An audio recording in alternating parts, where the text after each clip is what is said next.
We're spinner crabbing, and yeah, we're just pulling the last set in. Water was coming in one side, but we didn't know where. We thought it might have split the bottom of the boat or something. I got out of Mayday, but it was too late because the battery didn't realise the battery had gone under because it's at the back of the boat. Things go through your head 1,000 miles an hour, and well, what you want to do, you want to save the boat, you want to save yourself, but in reality, just within a few seconds, you're over.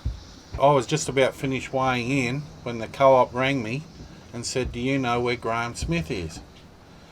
Anyway, I didn't take it to heart straight away, unfortunately. It took a while to sink in. And I said, "Look, he's probably catching some crabs and he's just a bit late." Then about 10 minutes later, John Milne rang me and he said, "Look, I can't get in touch with Graham. I've tried to ring him. He hasn't turned up at the co-op. The trailer's still down the ramp. Something must have happened." And, straight away we realised something was wrong, so off we went. There was 3 or 4 boats that went out. We were copping waves, if you can imagine, the whole front of the boat's white water, because you're just punching through waves. And I saw this little red dot. Then I lost sight of it, and I saw this little red dot. And it turned out that it was Graham's deckhand on the twin-hull boat, so it was turned over. And he had his shirt off and he was waving it backward and forward. And just through the white water I happened to see it, and then my deckie spotted it. And then we steamed over to it, and we couldn't get very close because the boat was absolutely surrounded by rope for, quite a big area, nearly as big as this boat harbour, it seemed to me. And so we had to get his deckie to swim over to us. After he got his breath back, we asked him where Graham was, and I was fearing for the worst then, really. I really thought we weren't going to find Graham. And he said Graham was on an icebox lid and he drifted behind me.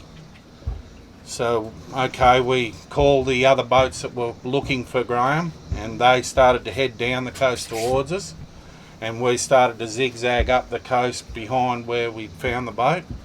And 15 minutes later we see this little straw hat. I got and it was a great feeling to see it, because it was getting close to dark and I was really starting to get worried. I steamed over to him, and it took me and my brother a bit of time to get him onto the boat, because Graham was knackered. He had no energy at all. He couldn't help himself.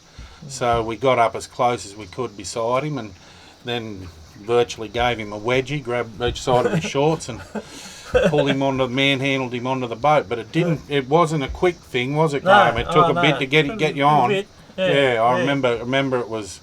And then I was really pleased just to have him on board. I didn't care about the boat, couldn't have cared less if it drifted to China. Got onto the radio and called the Coast Guard and told them that we had both people on board, and then we just head for home. Yeah. Gave him a big cuddle. Ugly bastard, but it was good to see him.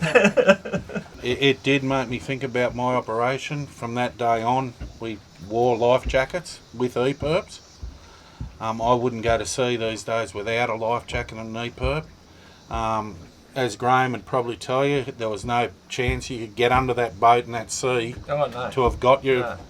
And EPIRBs are always in a position where they're out of the road on a commercial boat so that they don't get hurt, My life jackets are sitting up the front, so if this boat rolled over, we'd never get to them. That's where ours were too, see? Yep. So you haven't got the room. So in the past you never, wore your life jacket? Didn't think very much of it, to be honest with you. Thought life jackets were really for other people, not for us, but not anymore. I would hate to be in the water coming on to dark and no one being able to find me. A few weeks before this happened, one of our fellow crabbers was trapping. He threw his trap over the side, and no one knows what happened, but he must have went over the side with it. The bubbles and the headgear hooked up into the boat, so the boat was still steaming, but it was connected to the bottom, and it was just going around and around in circles. and they could saw on the slime on the back of the boat where Mick had tried to get back onto the boat, but he wasn't able to, and they never found him. So you know, at least with a life jacket on, they might find you. We put the EPIRB pocket in onto the outside edge of the jacket, and you can get to it, and that's what'll save your life.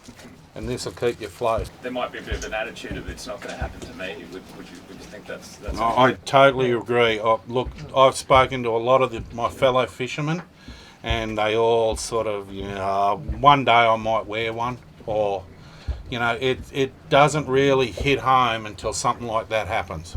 And it's hit home to me, and I'm pretty sure it... Well, I was in the fishing game for, you know, I've been there, 42 years. I was 32 on trawlers, and all the trawler boys are all the same, you know, like, it's never going to happen to us, but I've lost a lot of mates in trawlers. Yeah. Over the last 10 years, 15 years. Yeah. I thought it'd never happen to me, but it did. There you go. I never had a life jacket on, but thanks for this, boy. Yeah. I'm still breathing air, not Good on you, water. mate.